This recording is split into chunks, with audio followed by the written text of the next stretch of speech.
Imagine a world burdened with fake news, bias, false perception, blood to identify whether something is true or not. Our world is gradually becoming the world you just imagined. As a result, it is imperative that readers exercise critical thinking when consuming news, information, and controversial ideas. Digging in concepts can be difficult as factors such as societal norms, satire, and bias can easily sway a person's perspective. Many articles highlight underlying techniques that can bend a reader's opinion, such as Climate Change is an Obvious Myth by Dean Burnett, The Guardian 2014, and the television show The Gruen Transfer. Anderson utilizes ethos by featuring marketing and commercial experts such as Kami O'Keefe and Christina Venti, thereby reinforcing Anderson's argument with credible evidence. The Gruen Transfer also applies humor to publicly criticize underlying messages that ad campaigns are endorsing. This is evident in Season 14, Episode 8, the Todd Sampson mocks an advertisement where Rabbit's Tail uses augmented reality to develop a digital image of an elderly who feeds chicken from the 5-star chicken business to her granddaughter. The commercial emotionally lures the audience's attention, compels them to feel empathetic and reminisce about past loved ones. However, Sampson addresses the discrepancy between the two themes of eating fast food with a dead loved one. Sampson ridicules the campaign's marketing choices by making witty remarks such as, I kept thinking someone's going to jump in and say, "Shut up and take my money."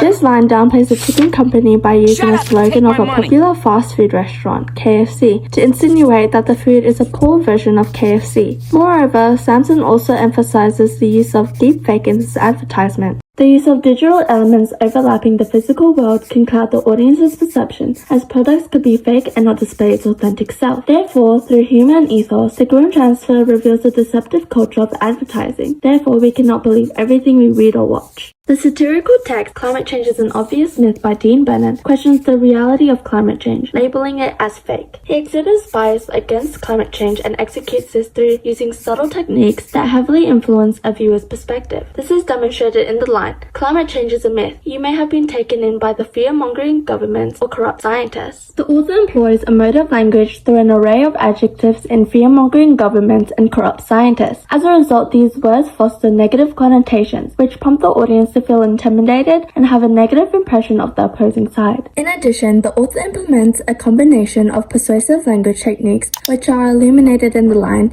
"Dinosaurs went extinct millions of years ago, before we humans ever appeared. Are we supposed to take the blame for that too?" This line utilizes rhetorical questions and logos as the author links back to historical information regarding the extinction of dinosaurs before human development, implying that climate change is a myth and researchers are spreading disinformation. Burnett cleverly manipulated this information to falsely suggest that scientists are holding the audience accountable for the extinction of several species. The combination of the rhetorical question and logos coerces the viewer to align their beliefs with the author. Therefore, it is important for readers to exercise caution in accepting information at face value. Thus, the article narrowly acknowledges one perspective by challenging the authenticity of climate change by using emotive language, rhetorical questions, and logos. Hence why we cannot believe everything we read. Therefore, Climate Change is a Myth by Dean Burnett and the Gruen Transfer sheds light to the manipulative tricks and bias that numerous articles employ. Consequently, as readers, instead of blindly believing everything, next time take a second look.